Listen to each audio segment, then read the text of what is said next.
আর তারপরে ডিএম সাহেবকে আমি বলে দেবো, আর সভাধিপতি আর এসডি ম্যাডাম, আর যদি কোনো এমএলএ পাই, আমার এমএলএ সব তো ছুটি আছে, আছে অ্যাসেম্বলি ছিল। শুধু আমাদের দপ্তর নন কনভেনশনাল রিনিউয়েবল এনার্জি সোর্সেসের সম্বন্ধে আমাদের এখানকার লোক জানে না কি কি হয়, নাম্বার 1। নাম্বার 2, আমরা কি করতে পারি আমাদের দপ্তর থেকে। কিছু প্রপোজাল আমরা দিয়েছি ডিএম সাহেবের মাধ্যম থেকে, এমএলএ সাহেবরা দিয়েছেন। রুফটপ স্কুলের, কলেজের রুফটপ সোলার প্যানেল, তারপরে high tower, high mast solar, তারপরে স্ট্রিট লাইট সোলার, আর কিছু সাবমেজর পাম্পও আমি আজকে দেখলাম গোয়ালপুর থেকে দিয়েছি, গোয়ালপুর, চাকুলিয়া আর ইটাহার।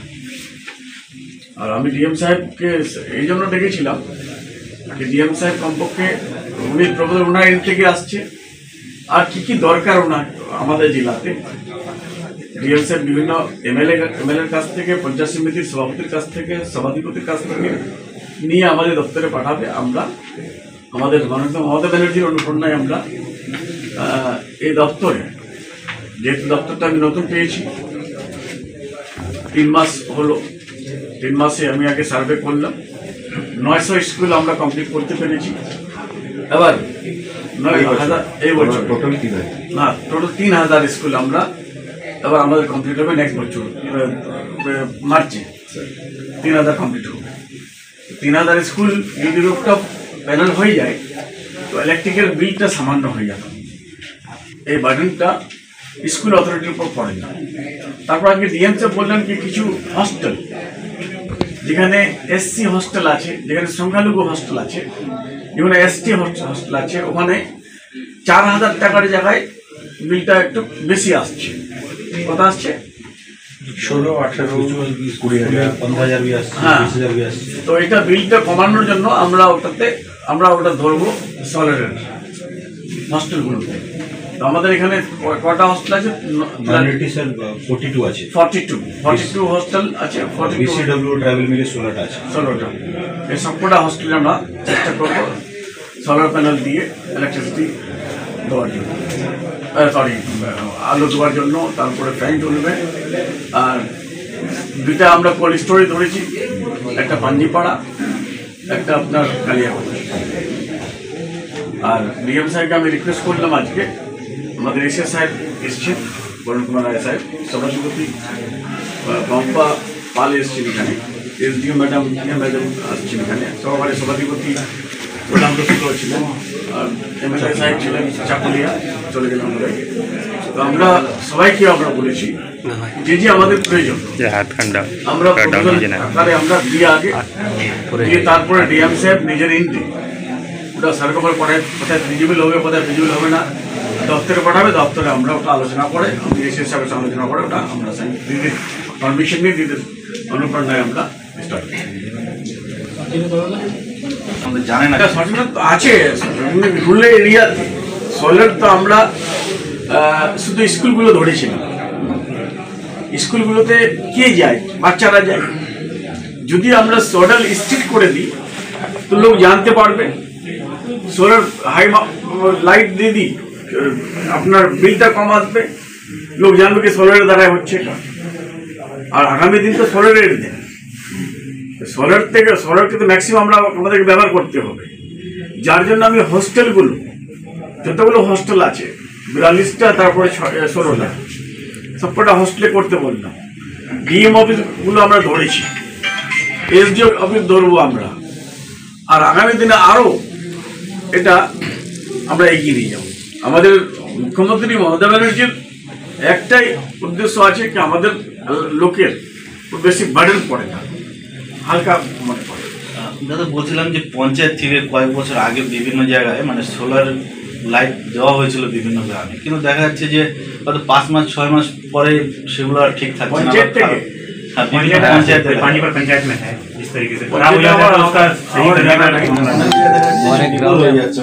দেখুন, কোনো জিনিসই যদি দেখাশোনা না হয়, তার রক্ষণাবেক্ষণ না হয়, সে তো চলতে পারে না। এগুলো তো মেশিনে যদি পরিষ্কার না হয় তার যদি সার্ভিসিং না হয় তো সেগুলো তো খারাপ হয়ে যাবেই। তো যারা লাগাচ্ছেন তাদের সজাগ থাকা উচিত যে এটাকে মেনটেন করতে হবে। সরকার কত জিনিস লাগিয়ে দিয়ে যায় অথচ তার রক্ষণাবেক্ষণ হয় না বলে সেটা অকেজো হয়ে যায়। তো এটা তো সোসাইটির জন্য দেওয়া হচ্ছে, এটা তো মানুষের জন্য দেওয়া হচ্ছে। মানুষকেও সচেতন হয়ে এগিয়ে আসতে হবে যে সেই জিনিসটাকে আমি মেনটেন করবো, তাহলে এটা হবে। সচেতনতার কথা একটা বললেন, অবশ্যই সচেতনতার প্রয়োজন এই জন্যে যে আমরা এই কাজটা কেন করছি, আমাদের রিনিউয়েবল এনার্জির কথা কেন ভাবতে হচ্ছে এই জন্যে, কেননা পরিবেশের কথা, পৃথিবীর কথা আমাদের ভাবতে হবে। এটা একটা বিরাট বড় একটা আকার আছে, সেটা হচ্ছে যে আজকে যেটা পুরো পৃথিবীতেই দেখা যাচ্ছে যে উষ্ণতা বাড়ছে বা গ্রিন হাউস গ্যাসের জন্য টেম্পারেচার বেড়ে চলেছে। এবং এই যে গ্লোবাল ওয়ার্মিং যে ফেনোমেনাটা, এই গ্লোবাল ওয়ার্মিংকে কন্টেন করার জন্য রিনিউয়েবল এনার্জি হচ্ছে একটা অন্যতম সোর্স অফ এনার্জি, যেখান থেকে আপনি গ্রিন হাউস গ্যাসেসকে কন্ট্রোল করতে পারেন এবং টেম্পারেচার অফ দ্য আর্থকে কন্ট্রোল করতে পারেন। তার জন্যে স্টেট থেকে একটা অ্যাকশন প্ল্যান তৈরি করা হয়েছে, সেটার নাম হচ্ছে SAPCC, state action plan for climate control. তো এই যে প্ল্যানটা, অ্যাকশন প্ল্যানটা, এইটা মাননীয় মন্ত্রীর আগে যে ডিপার্টমেন্টে উনি মন্ত্রী ছিলেন, এনভায়রনমেন্ট ডিপার্টমেন্ট, ওরাই পাবলিশ করেছে। তার মধ্যে বিভিন্ন ডিপার্টমেন্টকে বিভিন্ন কাজ দেওয়া হয়েছে। তো তার মধ্যে রিনিউয়েবল এনার্জির একটা বড় কাজ, solar energy, wind energy, biomass, এগুলোকে কী করে ব্যবহার করে আমরা আরও বেশি করে এনার্জি জেনারেট করতে পারি বা পাওয়ার জেনারেট করতে পারি। This is our job. Sir, জেলাতে যেমন 50 বা 52টি হোস্টেলকে আপনারা এই সোলার এনার্জির আওতায় আনতে যাচ্ছেন, তো এর জন্য স্যার কোনো এস্টিমেট কিছু করা যাবে? কেমন কি খরচ হবে? ভালোই খরচ হবে, খরচ তো আছেই।